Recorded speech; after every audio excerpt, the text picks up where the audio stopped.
Баршаңызға сәлем. Осылай қысқа сақтауға арналған қиярдан лечо салатын жасайтын боламыз. Мінекей дәл осылай өте әдемі, өте дәмді болып шығады. Ең алдымен қиярларымызды осылай жуып, суға салып қоямыз. 2-3 сағат суда тұрса жеткілікті. Қажетті қызанақтарымызды осылай жуып, тазалап, ортасынан бөліп, қажет емес жерін алып тастап, ет тартқыштан өтуге дайындап турап алатын боламыз. Бұл салат қыста жегенге өте керемет салаттардың бірі. Жасалу жолы да өте қарапайым әрі оңай жасалады. Мінекей осылай ет тартқышымызға дайындап, қызанақтарымыздың барлығын осылай турап, жақсылап дайындап аламыз. Мінекей осылай турап алған қызанақтарымызды ет тартқыштан немесе блендермен өткізсеңіздер болады. Осылай ет тартқыштан өткізіп алдым. Мінекей бұл қызанақ пен қиярдың үйлесімі өте керемет шығатын салат. Осылай ет тартқыштан жақсылап өткізіп алатын боламыз. Достар, каналыма тіркеліп, лайк басып, комментарий қалдырып, каналымның дамуына үлес қоссаңыздар өте қуаныштымын. Алдын ала сіздерге рахмет. Мінекей дәл осылай ет тартқыштан біз қызанақтарымыздың барлығын өткізіп алатын боламыз. Бұл салатқа негізі болгар бұрышын азнаулақ қосып жіберсеңіздер де өте дәмі керемет шығады. Мен тек осы қызанақ пен қиярдан жасайтын боламын. Болгар бұрышын мен қоспайтын боламын. Мінекей дәл осылай ет тартқыштан өткізіп дайындап алдық. Екінші бөлігін өткізіп жатырмын. Екінші бөлігінде осылай ет тартқыштан өткізіп жатырмын. Жақсылап өткізіп алатын боламыз.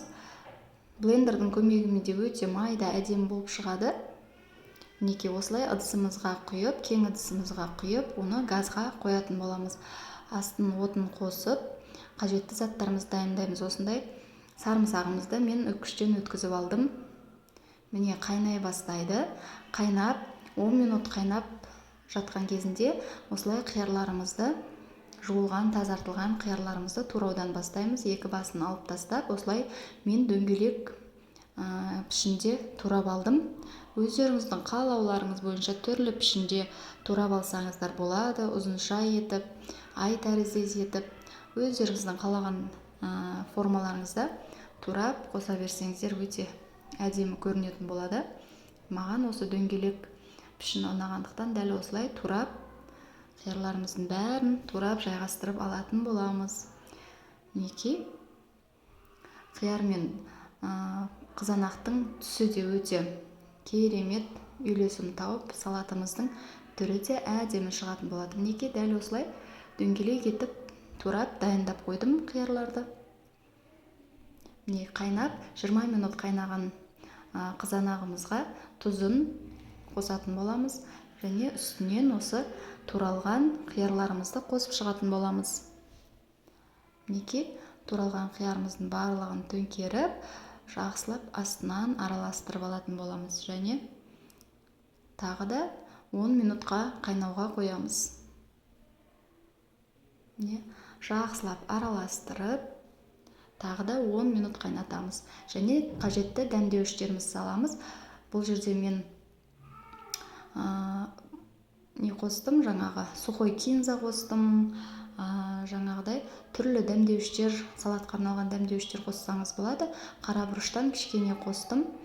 Мінекей осылай ащы бұрышты да қалауыңызша қосасыз және ас көктерден қалаған ас көгіңізді қоса берсеңіз өте дәмі ерекше шығады. Мен петрушкадан қостым және осылай үккіштен өткізілген сарымсақтан қосып шықтым. Бір бас сарымсақ жеткілікті болды.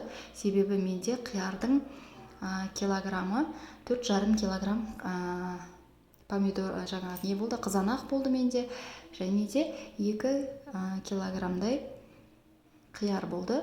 Мінекей 10 минут осылай баяу отта жақсылап қайнатып алып, үстінен лавр жапырағын салып жібереміз. Жақсылап астынан араластыратын боламыз. Мінекей баяу отта әдемі қайнап жатыр. Ащы аз болғандықтан тағы да ащы бұрыштан қосып жібердім.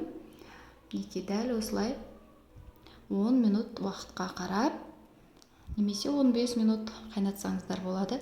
Жақсылап қайнап дайын болды. Мінекей, үстінен бір ас қасық сірке суын құйып жібереміз.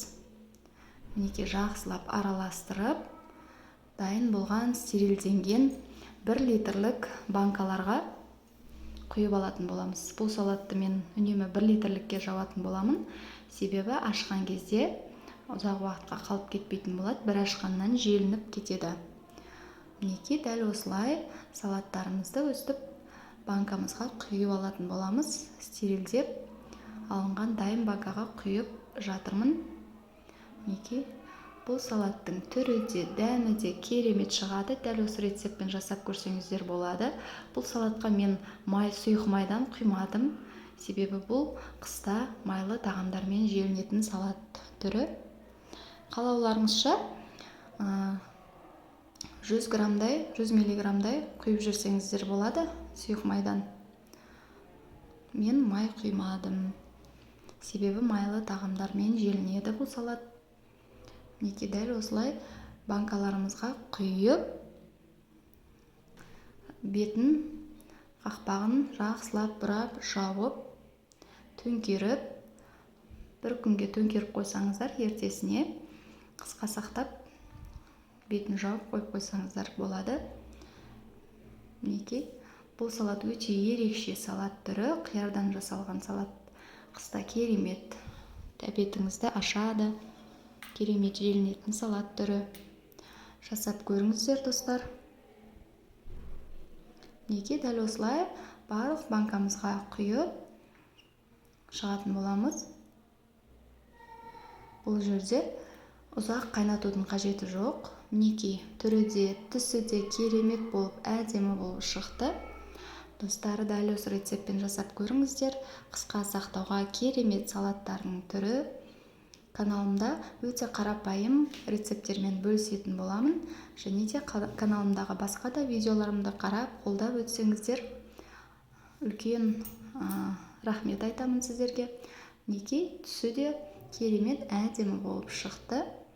Жасап, дәмін татып көрсеңіздер болады.